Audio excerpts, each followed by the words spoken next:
আসসালামু আলাইকুম, welcome to back my channel Nishi's cooking and blog. Ramzan মাসে ডাঁটার তরকারি আমরা সচরাচর অনেকেই পছন্দ করি না।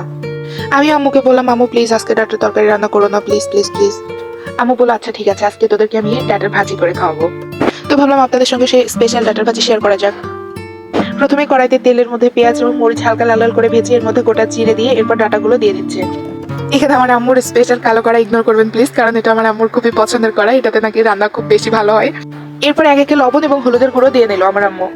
এরপর ভালো মতো মিশিয়ে এর ভেতরে সামান্য কিছুটা পানি দিয়ে সেদ্ধ হওয়ার জন্য ঢাকনা দিয়ে ঢেকে দিতে হবে। ভয়েস দিচ্ছি আর ভাবছি আমার আম্মুর কত বুদ্ধি, যে সময় আমরা ডাটার তরকারি খাবানোর জন্য ডাটাগুলো ফেলে দিতাম, তো আমার আম্মু কি সুন্দর এগুলোকে ভাজি করে আমাদের সামনে উপস্থাপন করছে। আসলে এই ডাটা ভাজি করা ভীষণই সহজ এবং খেতেও ভীষণই মজা হয়। এটাকে একদমই এবার সেদ্ধ হওয়ার জন্য অপেক্ষা করে পানি শুকিয়ে গেলে একদম ভাজা ভাজা করে উঠিয়ে ফেলতে হবে। আর এদিকে বৃষ্টির দিন বাইরে যাওয়ার উপায় নেই, আমার ভাইয়াকে আলাদা করে কড়াই দিয়ে এর ভেতরে হাবিজাবি কি রান্না করছে সেই একমাত্র ভালো জানে। মাশাআল্লাহ বলতে ভুলবেন না একদমই। আমার ভাজিও প্রায় কমপ্লিট। আমার রেসিপিগুলো আপনাদের ভালো লেগে থাকলে অবশ্যই লাইক, কমেন্ট এবং সাবস্ক্রাইব করে আমার চ্যানেলের সঙ্গেই থাকবেন। Thanks for watching.